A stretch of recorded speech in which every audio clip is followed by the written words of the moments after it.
Hello and good day everyone! Once again, welcome sa aming channel. At today ay magluluto tayo ng napaka-healthy na lumpia or spring rolls na gamit ay mga mix na gulay. Healthy talaga at narito ang ating mga ingredient na napakadali lamang hanapin. Di mawawala ang ating lumpia wrapper. Pwede din presko, pwede din yung ganito na naka-frozen na.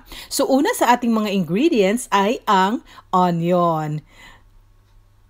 Tapos, ang garlic. Yummy talaga pag maraming garlic. And then, ang ating beans. I-cut lang natin siya ng maliliit. Sunod naman ang kohlrabi gamit ko dito. Pero may katumbas dyan sa atin sa Pinas, sayote.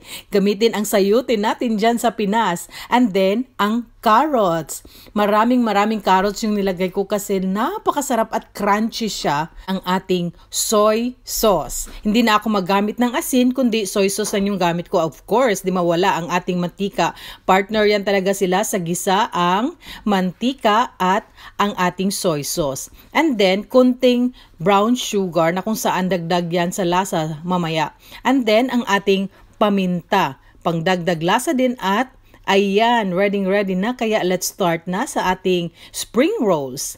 Una, sa ating lutuan ay maglalagay tayo ng mantika. Katamtaman lang mantika na eksakto na magisa yung ating mga ingredient. And then, pag mainit na ang mantika, ay ilagay natin ang ating onions. Kung gusto nyo maraming onions, ay pwede nyo dagdagan. Wala namang limitado dito kasi gulay ito lahat.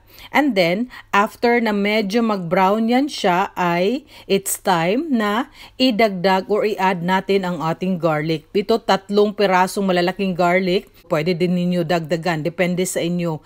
Napakasarap talaga pag maraming garlic sa luto at ang bango-bango ng amoy. After na medyo mag-brown yung ating sibuyas at ang ating garlic, it's time na naman na isunod natin ang ating carrots. So yung carrots na gamit ko dito ay marami siya, then cut ko siya into small pieces.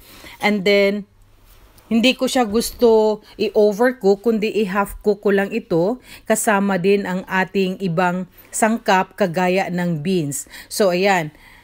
After sa carrots, napakadali lang talaga gawin ay isunod na natin ang ating beans.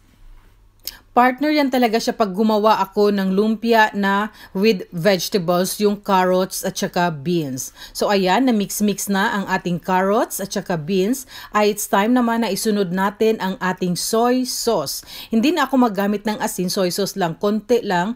Depende na malasa natin na medyo okay na yung timpla, ay okay na soy sauce lang, wala ng asin. After niyan ay ang pepper. Kung gusto nyo medyo maanghang ay pwede nyo damihan, pero sa akin 1/2 teaspoon lang yung nilagay ko sa ating gulay.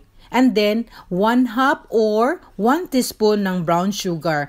Hindi na tayo gumamit ng ibang powder, example magic sarap or Knorr powder, pwede din. Pero ito, yung ginamit ko sugar lang na 1/2 or 1 teaspoon na brown sugar. Dagdag lasa na talaga siya.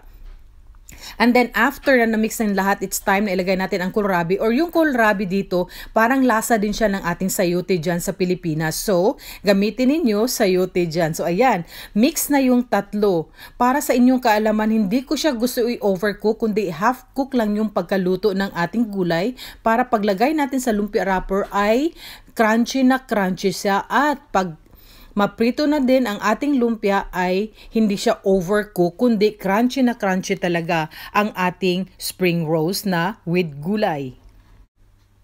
Ayan, ready na siya at i-ready na din natin ang ating gawing rolls. So ayan, para pang dikit ko ay gamit ko dito yung flour na may kunting water para dumikit talaga pagkatapos nating i-roll yung ating spring rolls na may gulay. So ayan, start tayo. So ayan, roll lang natin ang gulay, as in napakadali lang talaga gawin.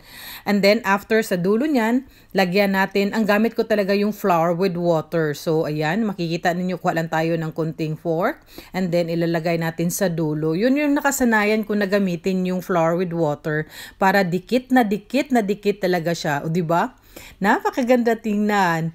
Para makikita natin na medyo colorful yung sa loob. Of course, may carrots, beans, at saka yung sayote, or ang gamit ko dito, kohlrabi.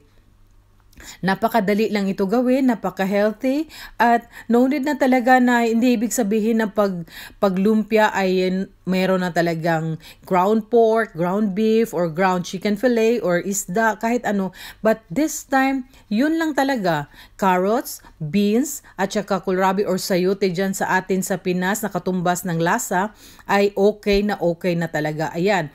So, ang gawa ko nito this time ay 50 pieces kasi isang buong nabili ko na pang cover ay 50 pieces. So ayan, napakadali gawin, napaka-healthy, and of course, napaka-yummy ng ating spring rolls. At ang ganda pa nito ay hindi ako gusto na maraming mantika yung aking pagpa-fried sa ating lumpia. Yung konti lang.